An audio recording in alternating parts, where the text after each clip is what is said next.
Right, you start, yeah. Thank you very much, Charles, and good morning, everyone. It's my great honor and pleasure to be in London again in 3.5 years' time. In fact, this time I'm leading a Chinese delegation of 33 people coming from about 12 organizations, including banks, asset managers, and brokers and fintech companies. I think this is the largest Chinese green finance delegation in the past couple of years, which is really important in terms of renewing our contacts, face-to-face meetings. We had numerous online meetings. I don't think they can really replace. Well, we met for the first time. Yeah. This time. I had never met Dr. Mara for 3.5 years. Lots of Zoom with Sir Roger, and initially with Sir Roger, and then now Sir William. Now it's been 2.5 years, right? Only online until yesterday. So it's really great to be here physically. And let me start one question for you, Sir William, which is the role of London and UK in facilitating international cooperation. We were here last year, last couple of days actually, just looking at not only bilateral issues but also global issues such as nature and how to put Brazil on spot for taking up some of the nature-related issues in the G20 agenda, and also carbon connectivity. All of these go beyond the boundaries, not just a China issue, not just a UK issue, but we are here really catalyzing a lot of global ideas and also been discussing on global level capacity building for emerging markets.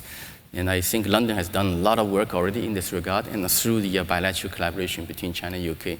Can you elaborate a little bit more on what else we can do? Yeah, I'd love to. And I look at COP26, and it was the finance COP, and it was a great moment for the City of London. And Mark Carney was key in leading the way with GFANZ, and that has led to other things where London has become very much a centre for green finance around the world. And we know that there's a financing gap, $3.5 trillion a year from today until 2050.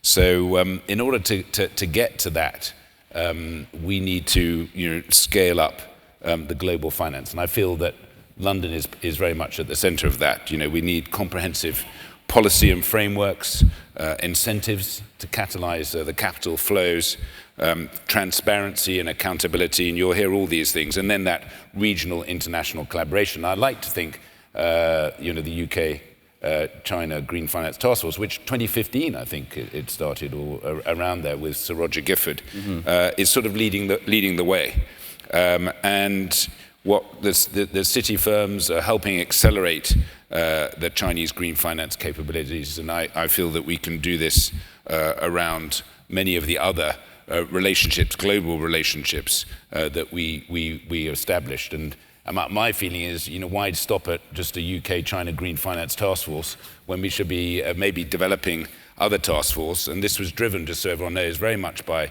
HM Treasury and Government and the Foreign Office, and was created, as I said, a while back. But what more can we do as a centre? I think the regulation, cooperation, and interoperability, is vital. We have varying regulatory requirements in different jurisdictions that creates all these challenges that we've talked about many times. But, we've got the ISSB, those who don't know, the International Sustainability Standards Board, and they're going to be coming out with something very soon, which hopefully will bring that framework together. And we know about the TCFD as well. And then for governments, we need to forward look frameworks that engage with third countries, and you're doing a lot of that, and that's clear guidelines and standards for sustainable finance, implementing mandatory disclosure, tax incentives for sustainable investments, and then the adoption of international frameworks such as TCFD. And yesterday, and you will hear more from Dr. Ma, we were talking with David Craig at the TNFD and what they've done, and they openly admit, we've copied the TCFD, a lot of the TCFD framework. So look, I think COP26 was inspiring. I think that we need to keep that momentum going. I think London can be very much a part of that. And I'll just end before I ask you 3 questions, so I get away with one. No transition, no net zero no emerging markets, no net zero. And that is something that we all need to register and make sure we can deliver on. Now, Dr. Ma, my turn. Chinese companies, some Chinese companies have brought forward their targets. Now, I remember when I did a Fireside chat, I think last year, or we've talked about how Bauer Steel and Sinopec have come forward to 2050, and everyone in the room went, wow. Well, I'm about to tell you, there's another Chinese company, Geely Auto, who's committed to 2045. So I just think this is hugely positive. But I'm interested to hear about, as you see some of those companies now, what's going on in China as far as the movement, not all the companies there, but what's going on within China? What are you hearing and what are you seeing? Yeah, in terms of the transition towards net zero, we have efforts at many different levels. At top level, we have a policy framework called 1+N, which means that the overall sort of trajectory for decarbonization towards net zero by 2060 plus 50-something pathways designed by the regulators or the ministries in charge of their particular industry. So we end up with like 60 documents plotting the trajectory for specific areas. And some of these areas we're now beginning to see emerging stars, companies. As I said, PetroChina has announced a target of 2050 carbon neutrality, 10 years ahead of the national target. Bauer Steel, which is the largest steel company in China, in the world, has projected a carbon neutrality roadmap towards 2050 carbon neutrality. And recently, actually, I met this guy, the chairman of Geely Auto. He's based in Hangzhou. And he said, we're going to go for 2045 carbon neutrality. Some of you know Geely has bought Volvo, and Volvo is producing black taxis here. So this is part of their strategy, and probably will make it 2035 carbon neutrality in UK in terms of their operation. And there are more examples are popping up, including technology companies like Tencent and Alibaba. I think they're all having fairly aggressive targets for carbon neutrality. Now, this is good, but what's still very challenging is that a lot of other companies, especially small and medium-sized companies, they do want to decarbonize. They don't know how, in terms of technology selection, and secondly, they don't know how to get cheap money. Get money and get cheap money. Now, the current system is not working for them because the existing system, we sort of favor green, and we dislike brown. And all the carbon-intensive companies are regarded as brown. For brown company, if you go to a bank, the bank say, I'm going to cut your loans instead of increase your loan, simply because you're brown. And that's why transition finance becomes so important to distinguish the brown guys into two segments. One is the guys are not going to live for longer, and we probably won't give them money. And the other ones are able to transit and will be successful in transiting, so we need to help them with financing. And the transition finance, I mean, let's talk a bit more about that. I mean, yesterday we had a whole lot of meetings, and it was the single most important thing that people were talking about was transition finance. Because if we don't get that right, we might as well go home. So to just talk a bit more about how you see that. I totally agree. This is a consensus emerging, I think, in the past 2 years, not only in China, but also globally, including in the G20 Sustainable Finance Working Group, which I chaired until beginning of this year. Within the G20, in 2021, we reached a consensus among all members that we need to do a transition finance framework at the G20 level to guide the countries and corporates and financial institutions to design their own schemes. And within China, we have estimate, it's actually my estimate, saying that the amount of transition finance needed is several times bigger than green finance. Why? Green finance is focusing only on pure green stuff, right? Renewable energy, electric vehicles, and batteries. That's pretty much green finance. We did well, in the past 7-8 years. We became the largest electric vehicle producer. We became the largest, renewable equipment producer. We became the largest battery producer. All these were financed by green finance. But what's next? How about coal-fired power generation, steel, cement, petrochemical, paper making, and road transportation, aviation, all of these are carbon-intensive sectors. They need to decarbonize. The amount of money they need for decarbonization is much bigger than renewable plus electric vehicles. That's the origin of transition finance demand. Now, the question is how to design a scheme. If you bluntly ask everybody to go for transition finance, you end up with a lot of transition washing. Everybody say, hey, I'm doing something transition, but in fact, it's not transitioning. So once the reputation of the market is destroyed, it's no longer going to work. So very carefully, in the beginning, we need to design a scheme to prevent transition washing, at the same time channeling transition financing to the credible transition activities. That's why G20 last year, we came up with a framework of 5 pillars and 22 principles. That's a document published by the G20 November last year, endorsed by the G20 leaders in Bali. And we are now in China applying these pillars and principles. One of them is called taxonomy, which is drafted by the PBOC.